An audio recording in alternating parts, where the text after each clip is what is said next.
Hello and welcome to the Shepheard-Walwyn podcast series. My name is Jonathan Brown.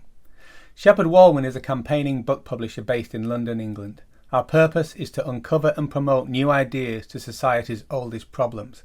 And whilst our specialty is ethical economics, something Anthony Werner, our driving force for over 40 years, has pioneered, we have branched out over the years to other related areas such as the environment and the lives and works of society's change agents. These podcasts promote ideas we're convinced can actually help us build a better society for all of us. So have a listen and be sure to share with your friends if you like them, but also tell us what you think. These are debates we all need to be part of. So without further ado, let's get into the interview. Welcome back to the podcast. I'm your host, Jonathan Brown. Today we continue our conversation with economic advisor and comedian Dom Frisby.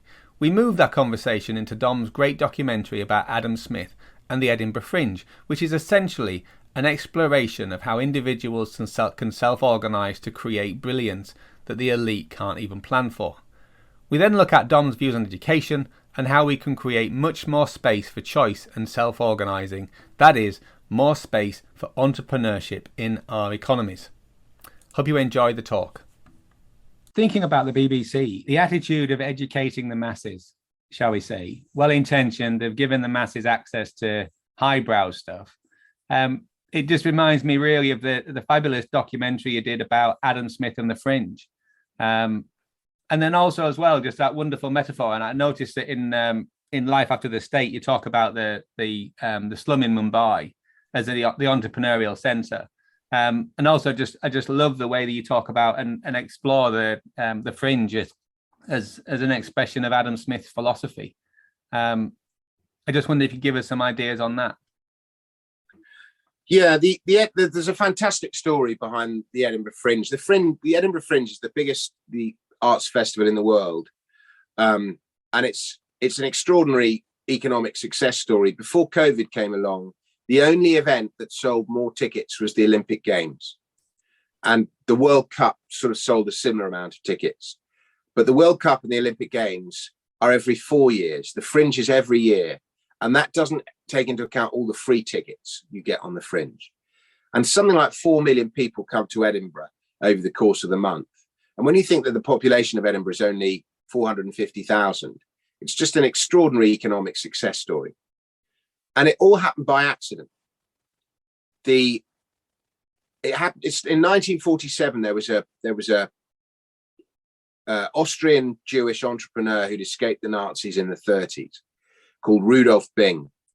And he had this idea that he wanted to put on a festival. And he looked at various cities around Europe and he eventually settled on Edinburgh, and he raised 10 grand in subsidy and got 10 grand off his mate who'd won the money off a horse, a guy called Lord Rosebery. And he set up the Edinburgh International Fringe. And this was a curated fringe. The Edinburgh Festival. The Edinburgh International Festival, I beg your pardon. Important distinction. And he put on brilliant acts like, the Halle Orchestra, the Sadler's Wells Ballet, the Glyndebourne Opera, the Vienna Philharmonic Orchestra, the Old Vic Theatre Company, really, really elitist highbrow stuff. And there was a load of local theatre groups. There was like a Marxist theatre group from Glasgow that wanted to bring, as it put it, drama of relevance to working people. And there was a puppeteer, and there was various other acts, and they all wanted to come and appear at this inaugural festival because there's loads of hype about it. And Bing said, no, you're not good enough. This is highbrow stuff we're doing here. They wanted to bring the greatest in the arts, or whatever they called it. And those 8 or 9 theatre groups were like, oh, well, screw this. We're going to come and do our shows anyway. So they all just found theatres and just put on their shows in the festival, even though they weren't actually part of the main festival. And they all did really well. One of them had a really good sellout run. And so the following year, 9 came back, 8 the first year, the following 9 came back. So that's a 12.5% growth on the previous year. And then and they did well. And then the following year, 10 or 11 came back. And it just grew and grew and grew. And the festival had all the subsidy and all the mainstream media and everything else behind it. But the Fringe just carried on growing. And by about the mid to late 50s, it was a viable competitor to the main festival itself. And by the early 70s, it was bigger than the main festival. And now it's way bigger. So it just grew and grew and grew. Now, the difference between the main festival and the Fringe is like the difference between the BBC and YouTube. At the main festival, the organisers of the festival decide which acts they're going to put on. It involves commissioning. Whereas the Fringe, YouTube, anyone can upload anything, anyone can go, and any people do go, and so you just get weird stuff, and a lot of it's semi-amateur, and a lot of it's rubbish. But you know, for example, if you look at cat videos on YouTube, nobody would have predicted that cat videos would have become a thing, or I think educational videos are the most watched videos on YouTube, self-help education. Nobody would have predicted that, or they might have done, but nobody's going to commission, like, you know, a program that explains to you how, when you buy a new set of headphones and the mic doesn't work, how you fix the headphones, or, you know, how you change the battery in an iPhone or whatever. But, you know, you go, how do I fix the battery on my iPhone? Oh, well, look, there'll be a YouTube video about it. Somebody will have done a YouTube video about it, and it'll just be some geeky bloke from goodness knows where, and it'll have, you know, 375 million views on it. And you're like, wow, that's huge. That guy's got a big following, or got a lot of views. So the Fringe was a bit like that. Anyone could go, and they did, and it grew, and nobody quite knew what would happen. And it's loads and loads of people have launched their careers with success on the Fringe. Tom Stoppard, Alan Bennett, Peter Cook, Dudley Moore, right through to things like Flight of the Conchords and Fleabag and stuff like that today. And it's just grown and grown and grown and become this extraordinary success story. Of course, COVID's killed it, or the government reaction to COVID's killed it. But even last year, like with a week to go, the government said, okay, the Fringe can go ahead. And it was just impossible to organise a show and get it on in time. But a few people managed it, and they all made fortunes because there was just nothing to see, and there was a huge audience for it. And guys were making £1,000 a day, just, you know, really crappy amateur acts with a 100-seater room, which normally only 3 people would go to, rammed to the back. People had the best Fringe they'd ever had, some people, but the main Fringe didn't really happen. So, and the Fringe will survive. It will come back because there's enough desire for it to happen. But it's a classic case. And, you know, you don't go to the Fringe to help the starving in Africa, or feed the homeless, or solve climate change. You go to the Fringe because or you want to get discovered, or you want to improve your act, or you want to have fun, or a combination of all those reasons, or even just some people go just because they want to make money. But they all boil down to one thing, which is self-interest. And it's artists acting in their own self-interest, whether it's to make money or have fun or get discovered or get better, that have made it what it is. And, you know, there's the great Adam Smith line that sums up everything he argued for. It is not from the benevolence of the butcher, the baker, or the brewer that we expect our dinner, but from their regard to their own self-interest. It's people that acting in their own self-interest that make the world a better place. And he called that process the invisible hand at work. And boy, has the invisible hand been at work in the Edinburgh Fringe. There's a wonderful line from the show that you say, and you say that everything is voluntary. Nobody is forcing anyone to do anything. The most successful performers don't have 45% of their audience taken from them and redistributed to other more needy or deserving acts. And there's injustice and inequality everywhere, and yet it's an accepted norm in this world. You just got to deal with it. And then you talk about some wonderful stuff about the specialization of, you know, whether people reading the Chilcot Inquiry or a woman with a 7-month-old baby and stuff. And, you know, just... you get these weird shows. Like there was a smash hit show, which was just a bloke dressed as a gorilla in a rocking chair. And he had queues round the block, and that's all he did. He just sat in a chair dressed as a gorilla and rocked. There's another show which was just a woman with her baby, and sometimes the baby would be asleep, sometimes it would be feeding, sometimes it would be playing.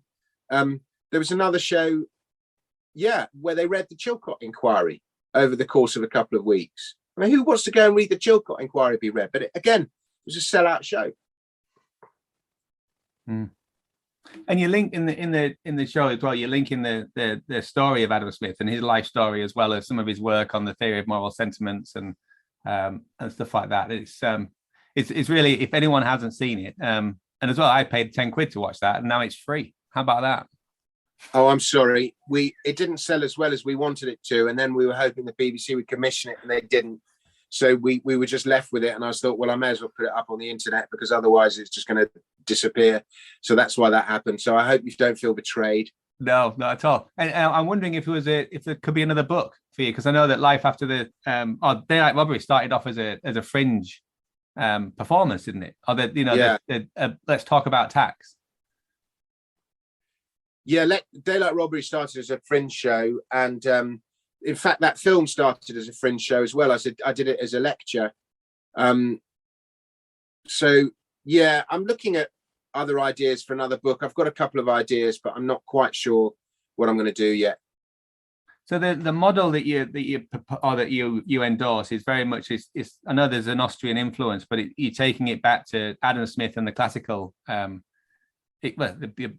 greatest classical economist, right, with Adam Smith and everybody working. And there's one quote you have at the end of the thing, which is: "The natural effort of every individual to better his own condition is so powerful that it is alone and without any assistance not only capable of carrying on the society to wealth and prosperity, but of surmounting 100 impertinent obstructions with which the folly of human laws too often encumber its operation." Yeah, that's Smith, not me. Yeah, absolutely. And I know you talk about that in Life After the State, when you talk about education and about the essential destruction of an individual's or a young person's desire to learn something rather than being forced to or threatened with punishment or fear. Yeah, I mean, if you read the history of education in Britain in the 19th century, again, it's incredible that, the population at the beginning of that century started out largely illiterate, and they were moving from the countryside to work in the cities, and then gradually, with the increased productivity and the Industrial Revolution and machines and all the rest of it, they all started to earn money, and within a generation there was an entirely new middle class, educated middle class. And the first thing people spend their money on, after the costs of essential food and shelter are covered, is self-improvement, education. And the country went from being largely illiterate to largely literate, and it would all happen on a voluntary basis. And again, we've replaced it with state education. And again, you just look at YouTube. We'd said the most watched videos are educational videos, people trying to learn something. And there's a huge desire to learn. But one of the things is it kind of has to be voluntary. Now, the art of being a teacher, if you like, is to interest students so that they want to learn. But if you sort of impose learning on them, it doesn't have the same effect. And that's why I have so much, and I'm not alone, I have so much frustration with state education in its current form. Is, there's a set curriculum, and that curriculum is decided in effect by the state or by people working for the state. It's so politicized. And, often, there have been studies of kids who get home educated, even if they're not formally taught stuff, they learn and progress to a higher standard than kids in state education, just by virtue of, for example, they go to the shops and they buy something and they learn basic maths through the act of doing that, and just discovery. And, if you're interested in something, you'll go away and study it, and studying that thing will be a pleasure because you're interested in it, and then you will learn. But if you impose it, it doesn't have the same effect. Learning by rote, it's quite useful for learning lines and learning vocabulary in a foreign language and so on. But, what's the best way to teach a foreign language? Stick somebody in an environment where people only speak that language and let him learn it, or hand him a book on French grammar. the former is going to be way more effective, and that's a much more organic way of achieving that. And so I just think there are better ways to learn than schools in their current form offer. And even private schools, which have much better outcomes than state schools do on the whole, even they've been massively politicized because the hand of the state is regulating so much of what they do. And you just look at people who are home educated, kids who are home educated have much higher outcomes. They have their job attainment and their next stage of education attainment, they're much higher. You get the proportion of home educated kids who get into Oxford or whatever is much higher than private or state school. And home education is the most organic way of educating people. I know, and you were talking about that, I mean, because there's been a boost in home education through the COVID crisis, right? And you talk about that in Life After the State, which I think was, 2013? Is that right? Yeah, 2013, yeah. So really quite prescient there. And you also, as well, in Life After the State, you also call about the potential or the impending crash of the NHS, which is a terrifying thought, but I would say now is increasingly likely, sadly. Yeah, I don't remember talking about an impending crash, but I think I did say something along the lines of sooner or later the burden of spending is going to bring the whole thing down. Yeah. We do seem to be closer to that point. Yeah. No, it's really very worrying. I mean, I must say I'm amazed that things have gone on as long as they have. But one thing I've learned in the last 15 years is that stuff can go when it's the government and they can run up deficits. What should be bankrupt can last. I mean, you just look at the bond market and you're like, how is that still a thing? But it lasts a lot longer than you think it will. And then when it does go, it goes very quickly. But it seems to be, we're recording this interval in mid-February 2022, and it does feel like there's something in the air at the moment. But that something in the air feeling has come and gone quite a few times over the last decade. So I think the surprise should be that these things last longer than you expect. Yeah, definitely. And normal bankruptcy measures don't apply when the state controls money. I hope you enjoyed this podcast. There's one thing I think might enhance your experience of it is to watch Dom's excellent documentary on Adam Smith and on entrepreneurship and libertarianism. Now, we talk about this documentary in our conversation, but I encourage you to watch it and to consider, are there things that you could do to increase individual actions and choice in your community? Now, the Fringe was founded due to restrictions on who was allowed to perform at the Edinburgh Festival. If you weren't posh enough or sophisticated enough, then you weren't worthy, as determined by the organisers, and so you weren't allowed to take part. So the first acts went there at their own cost and offered something that they felt people would like to see, and they were right. Now, it's easy to get into the weeds with Adam Smith and the classical economists, but Dom's work makes it much clearer. So look at how the Fringe developed to become the economy, and how one comedian also managed to change the whole economics and format of the Fringe forever, and how finding a way to give away your service, in this case a comedy act, meant people were finally able to make money. Now, the session starts with Adam Smith in context.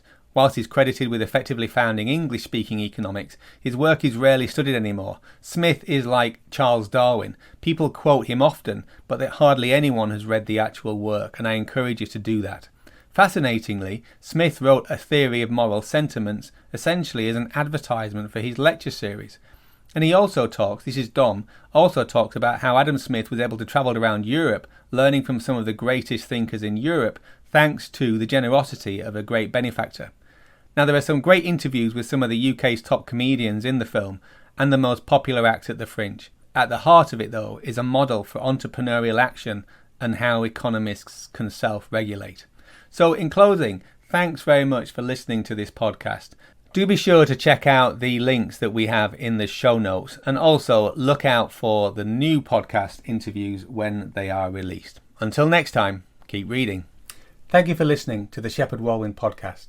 To explore these ideas further, be sure to visit our website www.Shepheard-Walwyn.com and join our mailing list for news and special offers. Check out our authors and buy the books to learn more. And you can also find us on social media. Links are also on the website. And if you like the podcast, please head over to iTunes or Spotify to give us a review. It's surprisingly helpful in getting the ideas out there. So until next time, keep reading